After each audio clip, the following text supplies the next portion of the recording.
You know, when it is very obvious, president, deputy president, members of cabinet are flaunting new gear. It's just bizarre. It is obvious. Yeah, you're buying new shoes, new clothes, new suits, new watches. And you know, it's glaringly obvious to Kenyans. So what are we saying? That public service is a place for fun making and balling and living movie star life? That's weird in a third world country. I mean, it's just painfully obvious if you look at Gachagua, the things he does, etc. It's like these guys are out shopping every day. If people like us who supported the government have not even been called upon in any way, so is it any wonder that a lot of things are just simply not working? I mean, that's very fundamentally, I mean, who's doing what? We don't now have quick wins yet. We are kind of on the path that way. But you see, fuel again has undone, for example, unga, you know, the harvest, the distribution of fertilizer, all of those are good. But then they get cancelled by fuel at 217 a litre. That just cancels everything. Yeah. People like Gachagua, you don't feel like these guys understand what is going on. It's just about rocking fresh gear, and in a sense it's like you're still that young boy who never left Madira, you know, who now became number 2, and your utterances are not befitting.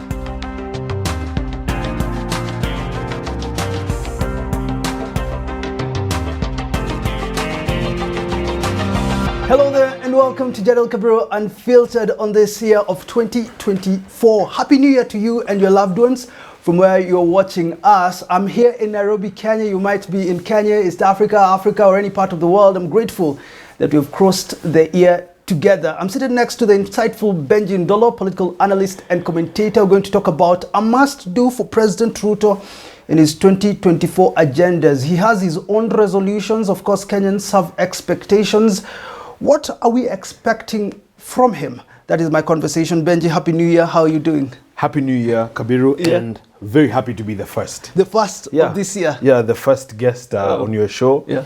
Also very glad to note that our last show went viral. Yes. Yeah, I don't know how the feedback was for you, but for me the feedback was absolutely stupendous. And really, I like how you did your intro. Our viewership is not just local, it's around the world. Yeah, diaspora are really watching, asking lots of questions. So thank you for having me here. Really hoping to have a very objective analytical piece here for the benefit of the Kenyan public. We are talking about the resolutions for President William Ruto. Raila Odinga, Azimio Coalition Party leader, has said Zakayo Ashuke. He has said this year of 2024 he expects taxes to be reduced. He expects the Financial Act to be relooked into because Kenyans are suffering. President William Ruto has blamed the opposition in his Christmas Eve speech. He said, look, the opposition is sabotaging his plans. Now we're looking at 2024 as we progress. President William Ruto, if he asks you, Benji, where should I start? What are the top 3 resolutions that you can say this is where the president should look into so that we can say, of course we're not expecting the moon, but look, we can say by the end of this year at least he has done something. Thanks, Kabiro, once again. And indeed, I must acknowledge, as I did the last time I was here, that 2023 was so bad, so hard, that indeed 2024 must be better. 2024 should be better. We've had a catastrophic year last year, especially because, once again, of fuel prices that just torpedoed every plan. I was somewhere just a few days ago at the festivities, and I kind of talk politics everywhere I go. And liquor stores, entertainment joints, the guy was like, our numbers have never been this low. People did come out to go to Christmas, some took loans and what have you, but it's never been so bleak because the increase in fuel prices and the increase in taxation was catastrophic to the pocket. Spending power is much reduced, and you saw that with the missed targets for KRA across the board. And so there has to be a shift in the approach. Your question is, what 3 things to do? It's really very simple. Number 1, Kabiro, you cannot elect an administration that then comes in to preach hopelessness, despair, and history. That, I didn't follow the speech so closely, but of course I get a lot of feedback through, my Twitter feed and what have you, and even calls. A president is not elected to come in front of Kenyans and say, I lift my hands, there's nothing I can do about fuel. That's a big mistake. That cannot be a position. If I'm the president of this country, I cannot take a position that everything is above my head or out of my hands. That's not a position. And so we know that about 50% of the cost is levies and taxation and what have you, and the cost is way too high. So the president must find not necessarily subsidies, but a necessary intervention to pull the prices down. And what I had proposed in the past that became then the G2G, the president is young and very mobile. Let the president sit with the emir of Qatar, some of these oil producing states. We don't need so much. Let him get a special deal for this country on his own terms. You can get that. You can get that as a president. Isn't that the government-to-government deal that he's trying to deal? That's what I had proposed, but then if you then allow a corrupt bureaucracy in government to hijack the process and do their own things, then the failure is not on them, the failure is on you. The buck stops at your desk. Look at what happened with the lady that was kidnapped the other day. So you can't allow that kind of fog, raises serious questions on the credibility of the government, on the integrity of cabinet secretaries, on the accusations and counter accusations. I think it was a 17 billion shilling, product. Yeah, and so it becomes just a scandal, and you're not going to have progress and production where the administration is heavily suspected or there's a lot of riffraff type of scandal perception in everything that you're doing. And so again, it's a clean hands cabinet. It's a very clear ideal, and the fuel prices were increased exponentially. I mean, they pretty much doubled in price, actually. Yeah, that's 100% increase. Yes. Then you reduce by 3 shillings, 2 shillings. So that this alone has really damaged the administration's image and even its competency. So that's, of course, the first thing. The second thing, Kabiro, is you have to have a cabinet that is seen by Kenyans to be able, to be competent, to be focused.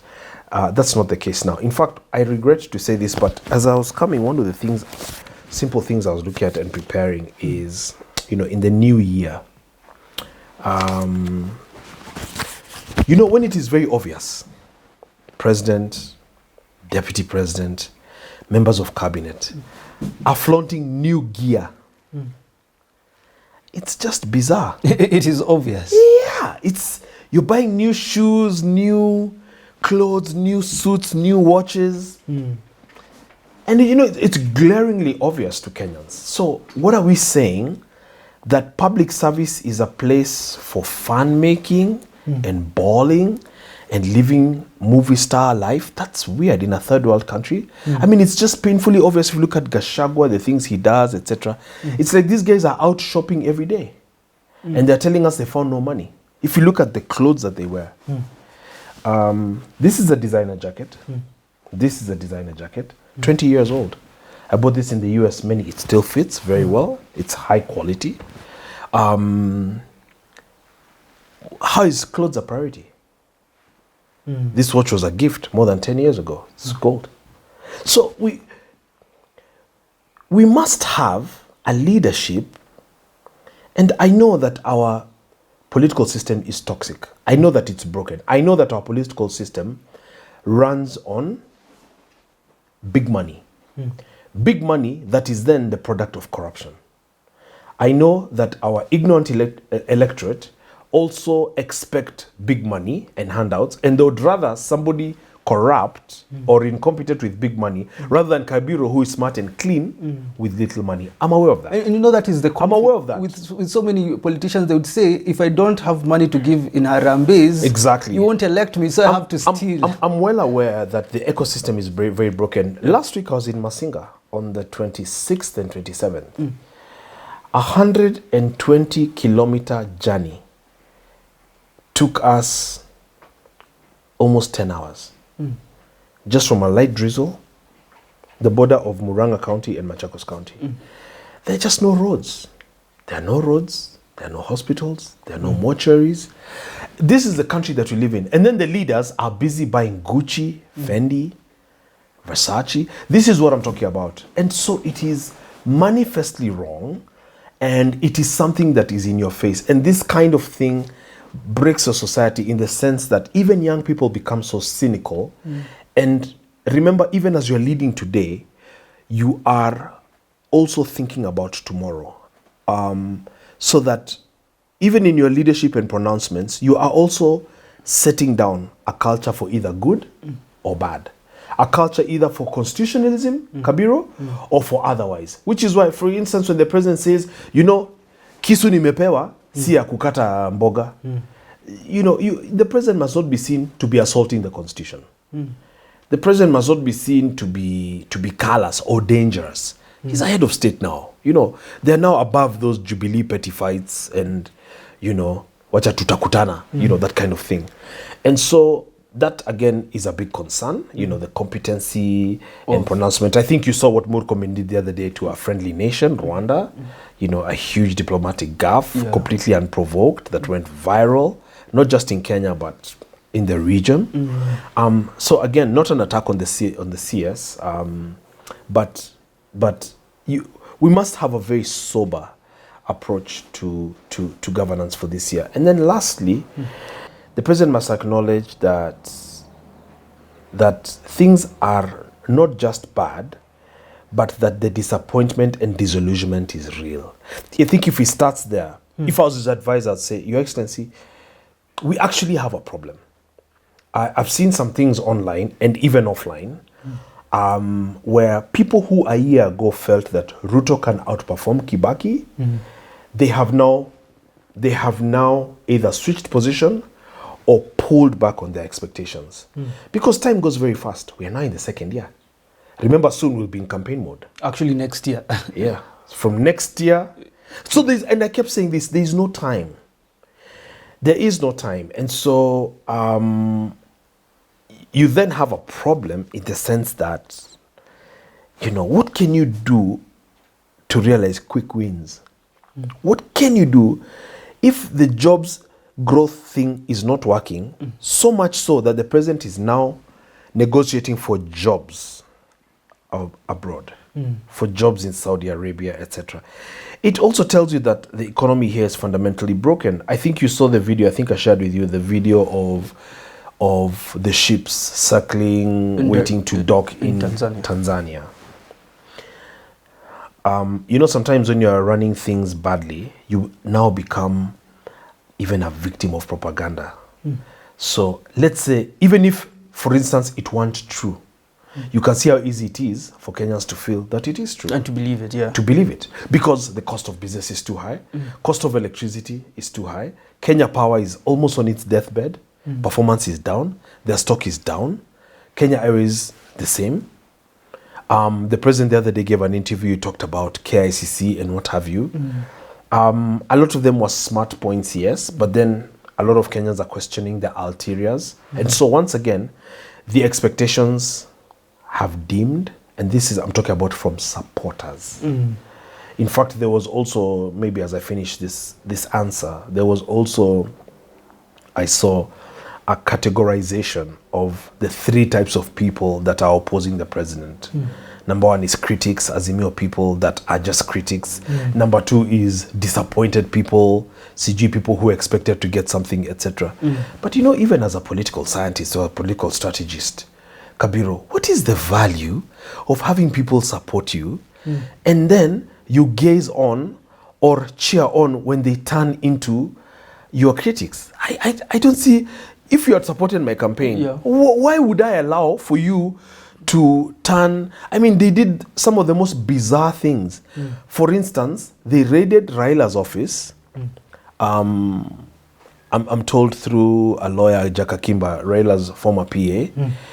And then the bloggers that had been opposing Ruto and calling him names, the ones that praised Raila, they now pulled them in and asked them to start writing messages and tweets in praise of the president. That's the most bizarre thing ever on earth. Because first of all, whatever they're writing, nobody believes that. It looks weird, it looks funny. They're writing things they don't believe in. So there's been really a lot of missteps and mishaps that are completely, just, they are unacceptable.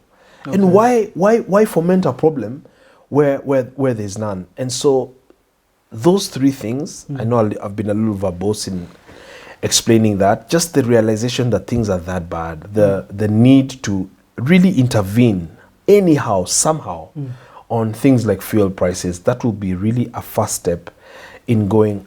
We talked about Ndi here the last time. These guys are just on the defense.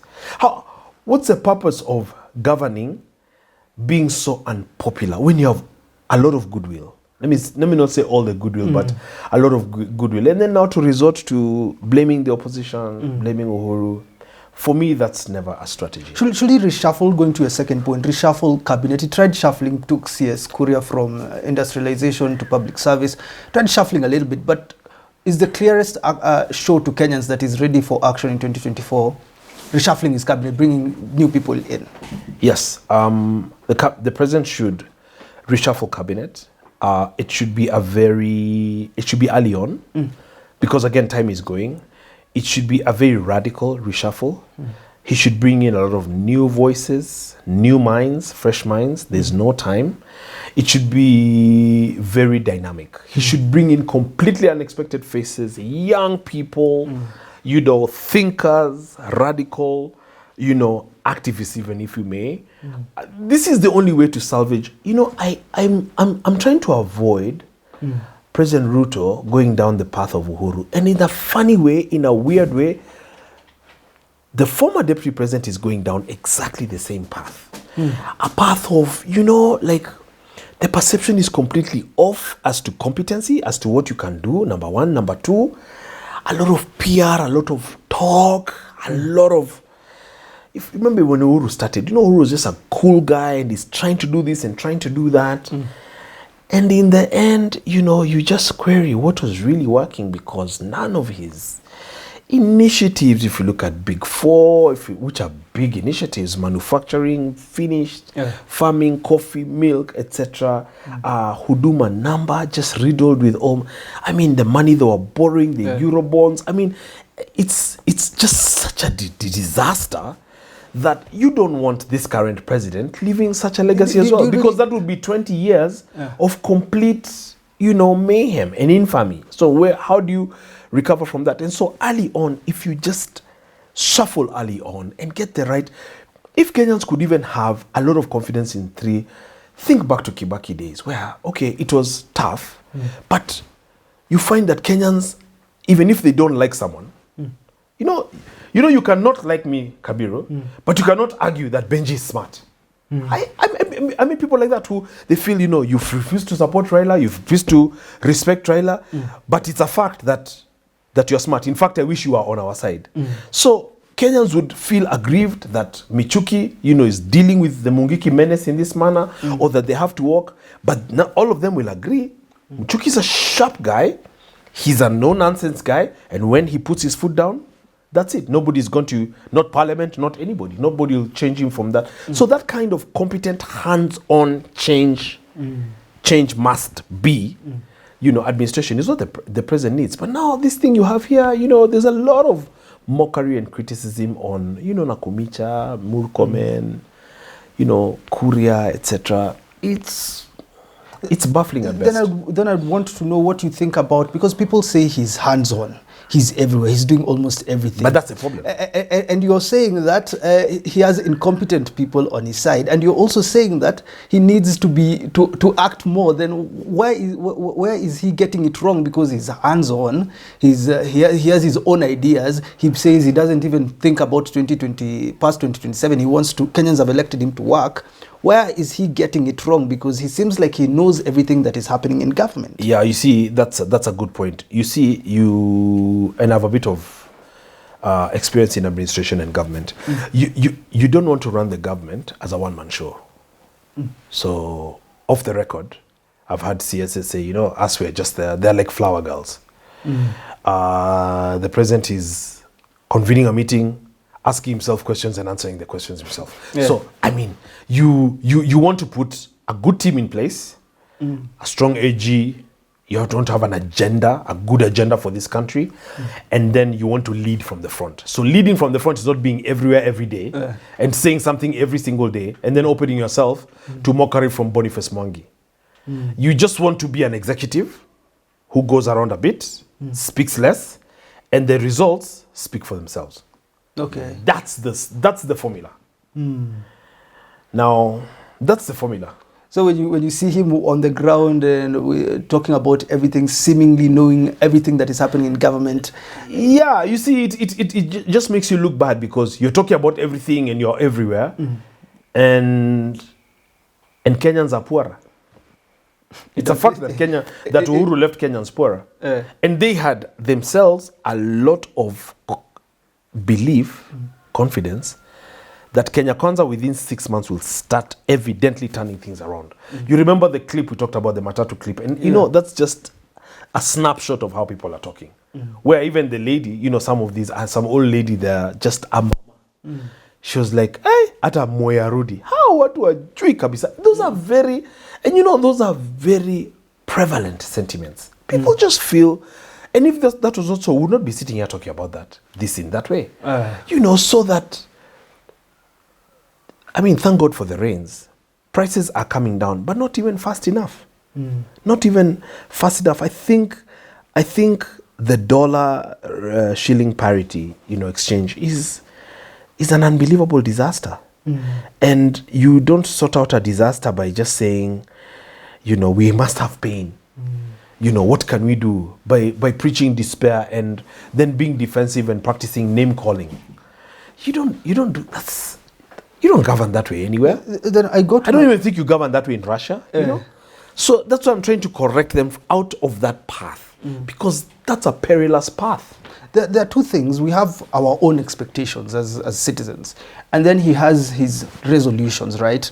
He's talking about affordable housing. He's talking about universal healthcare. He's talking about, the housing levy, and talking about cost of fuel, which he says he cannot do anything about, even though we expect him to do something. Yes. On housing levy, he says a public servant enjoying housing mortgage at 3% interest makes a decision to frustrate the housing program.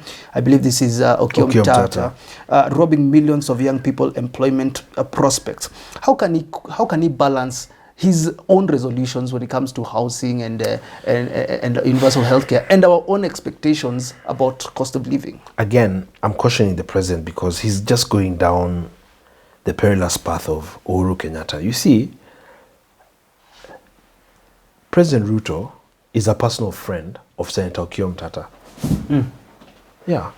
The president himself knows Okiya's intentions are noble. Okiya is not in Azimio. Okiya is not gun for hire for anybody. Okiya is a Catholic who prays for Ruto. But he's in Azimio, his party is in Azimio. So, I guess technically, but yeah, you didn't see Okiya. He's not active. A Raila. He's not a Raila adherent. He's not a Raila follower, Okiya. Okiya is just an independent mind and a patriot. So the president knows that Okiya means well. What Okiya is raising concern about mostly is the constitution.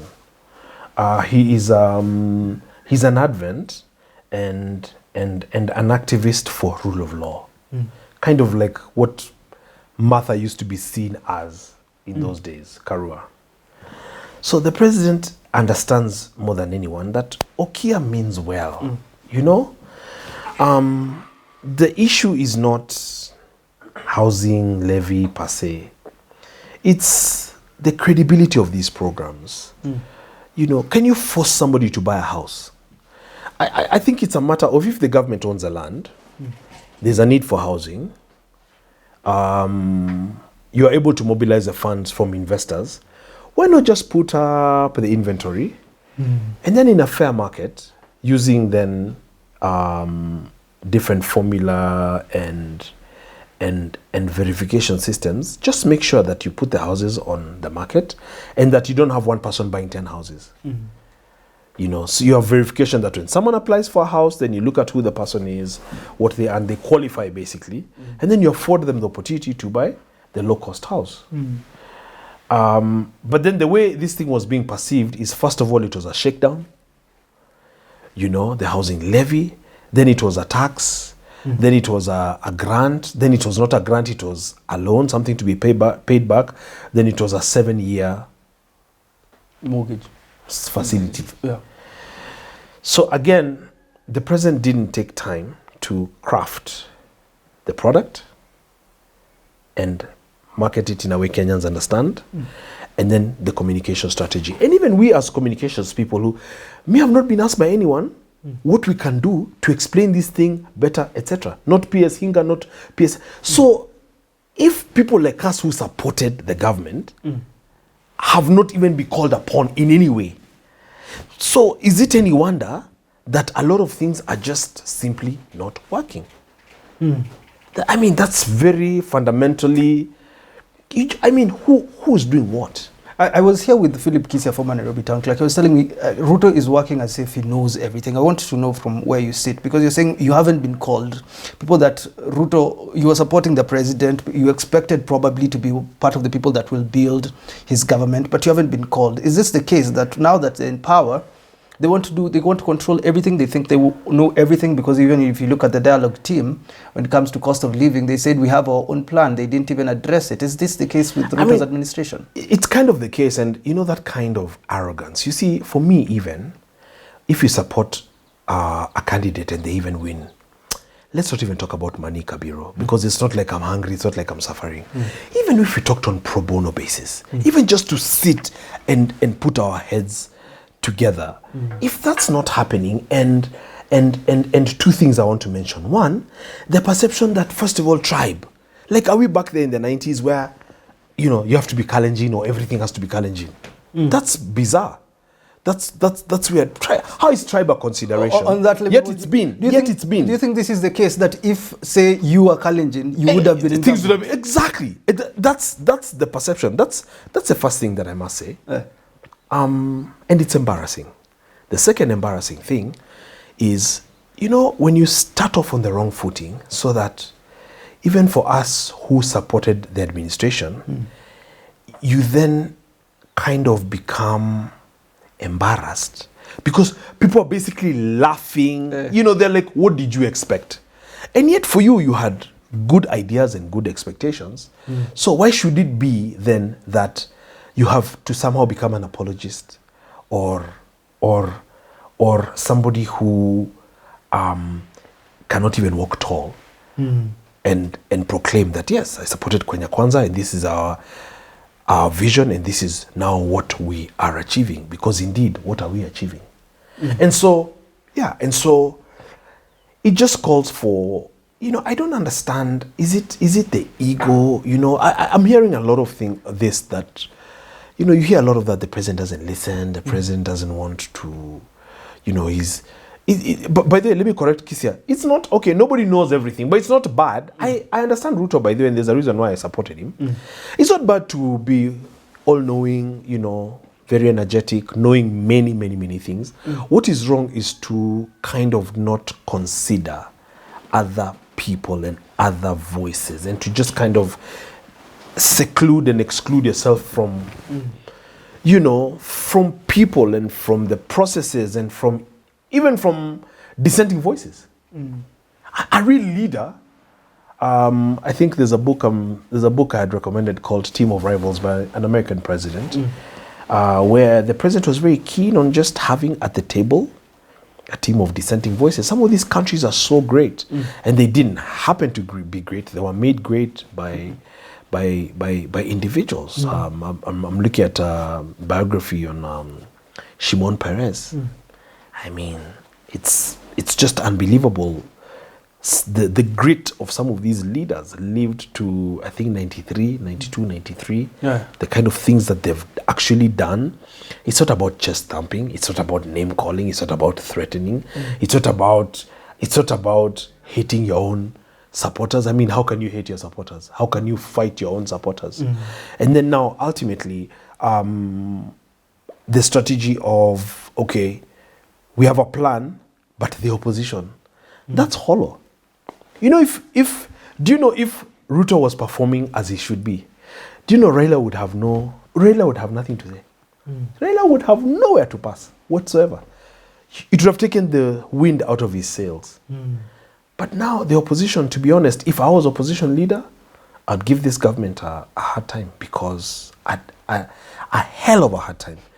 Because they're giving me ammunition every day with which to work them. Okay. Yes. Before we get into the political side, I want to know the balance. How can you balance, and what's the danger? If you have your resolutions, and your resolutions are not what Kenyans are expecting, say affordable housing, say universal healthcare, Kenyans just want cost of living to go down. What's the danger if you go with all these things and you forget what Kenyans are really looking into? Good question. So the danger with that is that it's like an artist on a stage who then refuses to hear the requests of his audience, and instead plays the guitar for himself. So they shout, they say we want Dimension by BN, another dimension. That's the song we want. But he's like, no. Sitaki kuimba hiyo. Naimba masheri. Me, I want to sing masheri. Okay. Because it's the one he likes. Okay. You always must listen to the people. Now, it is true, sometimes the people might not necessarily know what they need. Okay? But there's a way as a leader to get people, you lead people to a vision that they understand. What is not practical is to shove things down an electorate's throat, which is what now lends credence. And you've seen this discussion in Rwanda in the last few days, following the killing of the opposition lady and her parents and what have you. It's a very bad thing in the information age for a leader to be seen as a dictator. Because why should I be a dictator? Why can't I just be a practical, hands-on, constitution-abiding, leader and president? So you must listen to what the people want. And even as you advance your own vision, it must align to what the people want, so that you are also not an extremely unpopular leader, and so that your agenda is not impractical. So youth need opportunities. Okay, it's not just a slogan. We need cost of living to go down. We need management of fiscal affairs, fiscal discipline. Not just buying new cars all over the place. And then when you do government events, I think you saw an event where money was being carried in boxes and what have you. It's carried in the day and in the night. You must change a lot of that so that you now have a decent, clean hands, sober administration. In fact, administration that if you did your part and God forbid you are not re-elected, you'd walk away with your head high and with a clean conscience. And in fact, the electorate could say, wait a minute, I think we made a mistake. That's kind of the needle President Trump is trying to thread now. He actually does have support, where guys are saying, we didn't re-elect him, but I think now we're going to bring him back because we didn't re-elect him. You cannot have an agenda to have the chairman of Economic Council just spends time on Twitter abusing Kenyans, and then to say, I'm trying to give you a housing levy. if you don't understand that, it's because you're very foolish, and I'm going to give it to you anyway, and I'm just going to find a way to force my agenda and to be your president whether you like it or not. That's not the pathway. So I couldn't, as an advisor, advise the president down that path. Now, we were looking at the economy he has to deal with. Yes. And now Raila says the president must reduce his appetite for taxation. He said that in Ukungu. He says Zakayo ashuke, as I mentioned earlier. Yeah. And then he asked his people, look, turudi kiwanjani because we have to fix this cost of living. Yeah. How can Ruto both deal with this cost of living that is there and also balance the political situation that is going to meet him the next couple of weeks if Kenyans are still going to bed hungry? How can he balance these two, economic and the political side? I think the president should focus on the economy, as Mwai Kibaki did. Kibaki was accused of not focusing on politics at all. I did think that was a mistake as well, because President Kibaki, what he did is just focused on work so much and on policies and policy implementation and policy intervention, so much so that it was pretty much at the expense of politics. I think Ruto, being younger and quite smart, can do both. He can handle. The mistake that Ruto falls into, and I kind of understand this dilemma, because remember, the president is much younger. He could even be a son of the former prime minister. Yeah. So there's a way in that regard then. You know, Kibaki was the boss and the senior. Kibaki didn't even have a peer in cabinet. I mean, outside of the few guys, even Kina Mwirari are not his peers. Kibaki was an old man. So an old man, you know, is not going to fight with a boy. Yes. So now the situation is the other way around. And it's been that way for a while. Because Kibaki, Raila is way older also than Uhuru. They're not age mates. Yet Uhuru was the president. And so what happens here now is the president is kind of not able to ignore Raila. Raila has a huge following. Raila is older. So it will trip him up easily, because the provocation is relentless. The criticism, you know, gets under your skin. The mockery, even those names, you know, me, I've never called him those names that you're saying. Yeah, you know, Zakayo, Shuka, all that, you know, it's painful, it's unfortunate, you know, and many other things, some which you cannot even talk about here. You've seen pictures going all around social media yesterday. Yeah. I don't even want to go into that. So the attacks are salty, are personal. The personal one for the wife trending on social media. I mean, they're distasteful, they're painful. And so you just don't want to open yourself up to this kind of mockery by being seen to be mismanaging the country. The president should really focus on quick wins on the economic front. I don't think we have those, not from coffee sector. We don't have quick wins. No, we don't now have quick wins yet. We are kind of on the path that way. But you see, fuel again has undone, for example, unga, you know, the harvest, the distribution of fertilizer, all of those are good. But then they get cancelled by fuel at 217 a litre. That just cancels everything. Yeah. You know, you remember we used to do equations in algebra. Yeah. X plus 1 over 6 equals y. So y times 6, you know, you open the brackets. And then you cancel. Yeah, then you cancel. So we need to have honest advisors. And I would urge the president to welcome honest advisors. I've said this before, even way before Ruto became leader. Never, as leader, be the person who people have to think, what would Benji want to hear that will make him happy? Then now you come and tell me that. And it's especially an African problem, and it's a problem that we need to get out of. You know, let him have a clean hands advisor tells him, you know, Your Excellency, we are doing this, and we can't have this. We can't have corruption on G2G. We can't have the price at this. And we can't default on Eurobond.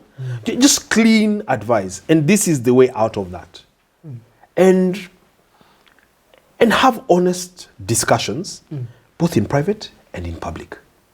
Even with World Bank. You know, Kenyans don't elect World Bank or IMF. Do we elect IMF? No.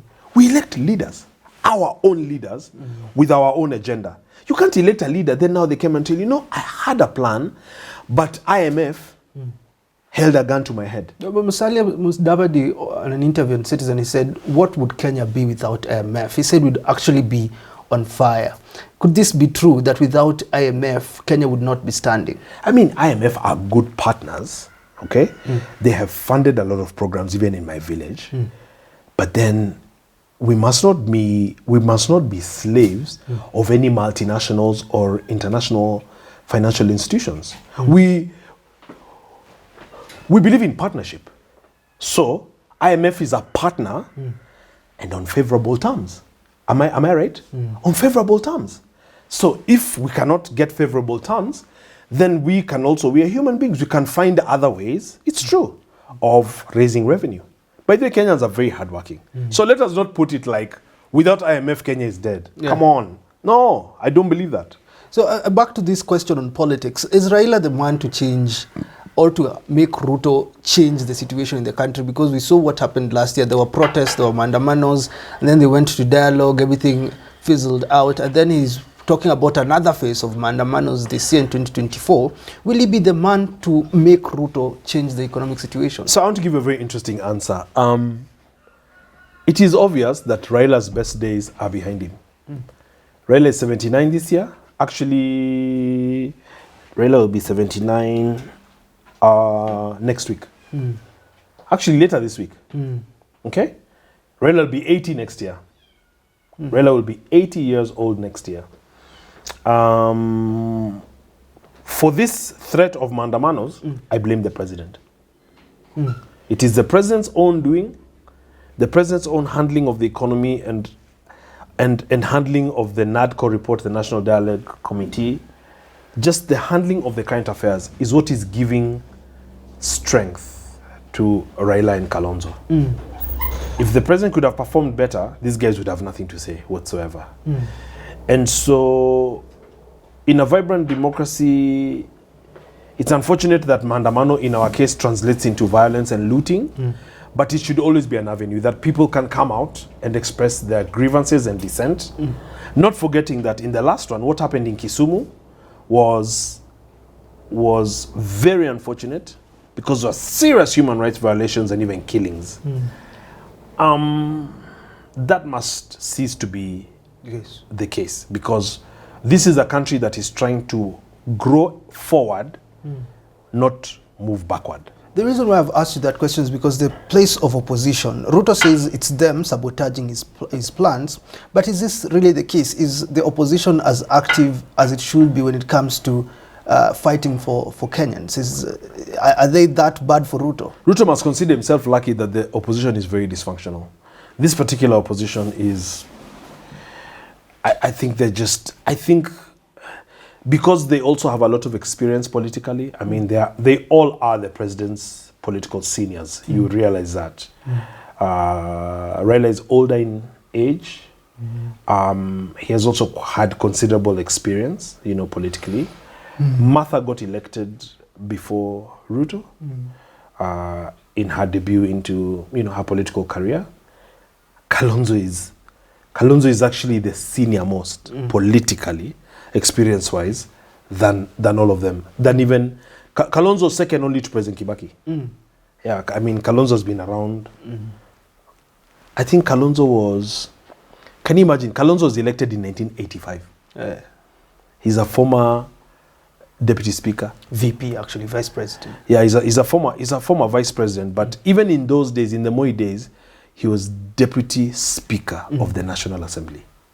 So these are not boys. These are not new boys on the block. So if they want Ruto to... These are people who own governors. So they can force... for me, I like being blunt in my analysis. These are people who own governors. You want to be a governor, you come and see him, you talk, you hammer out a deal, you become a governor. Today.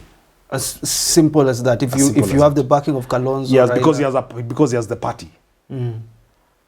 So you become the governor. And you know what governors are doing in counties. Okay? Administering billions and pilfering left and right.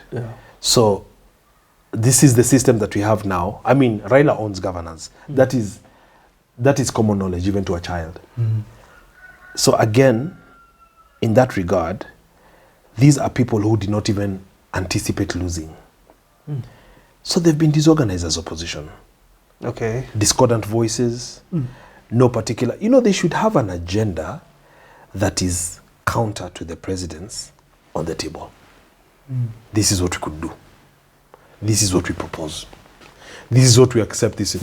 Now, they've been very clear, for instance, on cost of living. But do you honestly think that Raila wakes up in his house in Karen and agonizes over cost of living? No. What these guys do is they look at what activists like us are saying, and then they fashion the message around that. The people who are organizing over cost of living is just activists. People who are working on the ground, who are concerned about human rights abuses, killings, forced disappearance. Those are the people who really made noise on the issues. It's not Raila Odinga. It's not Honorable Kalonzo that is agonizing over cost of living.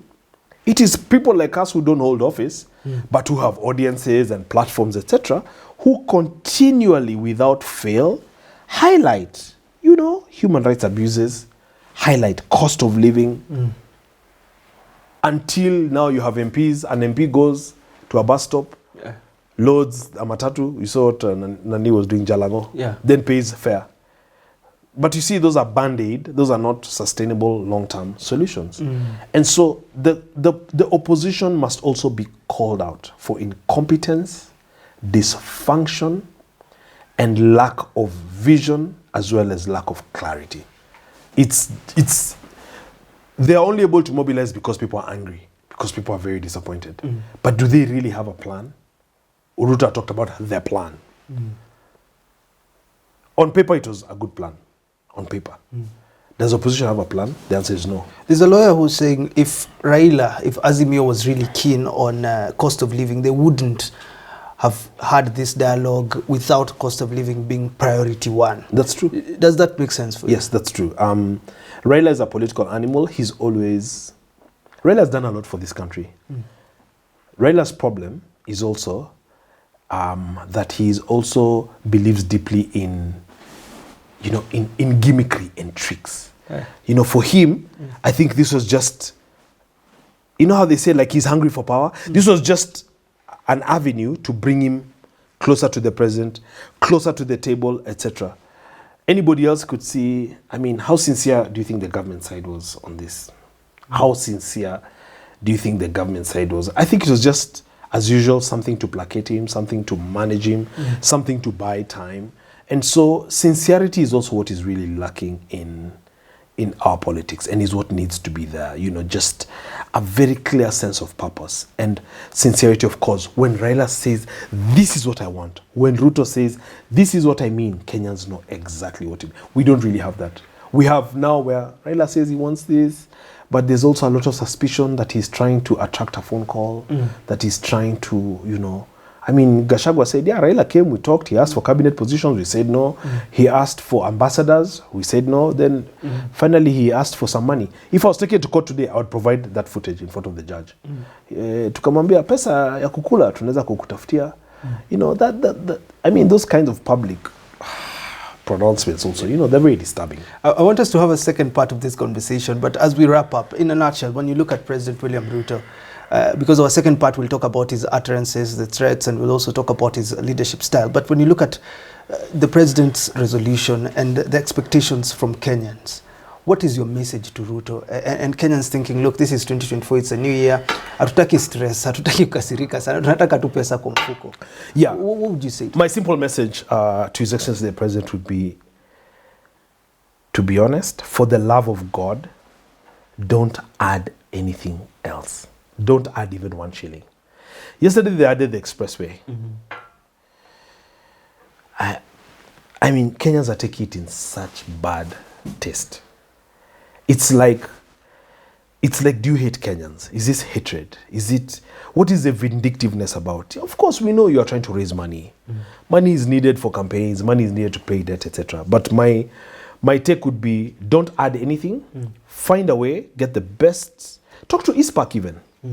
Institute of Certified Public Accountants of Kenya. Talk to ISPAC, sit, have a task force, have some of us agonizing and having sleepless nights, trying to come up with strategies and proposals for how to reduce cost of. Kenyans literally have nothing in their pocket.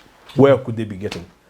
So my advice would be, don't add anything, reduce big time, and try to listen to Kenyans. If you do that, you'll succeed. And Kenyans Without a doubt. for Kenyans who have high hopes, thinking, well, maybe this is the time for Ruto. He said, give us a year. He said 6 months. He said, and I put the Bible down. Kenyans thinking, well, we have high hopes in the president. Should we reduce our expectations?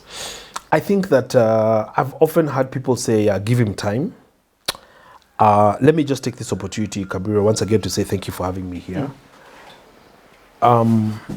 We must continue to always be a hopeful and optimistic nation. I know things have been very, very, very, very tough. In fact, I have a relative of mine who is a senior official in the United Nations.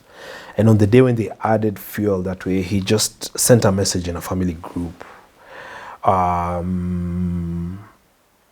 Remembering what life used to be like when he first started driving around the mid-90s, 96, 97.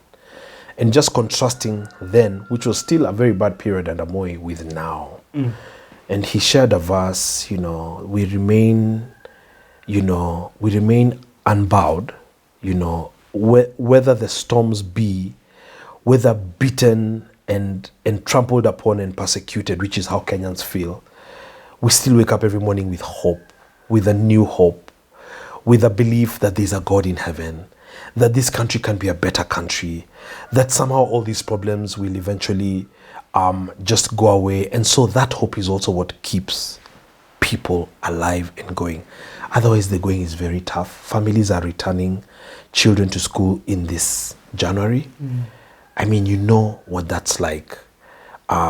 School fees, increments, the loan book, you know how that looks.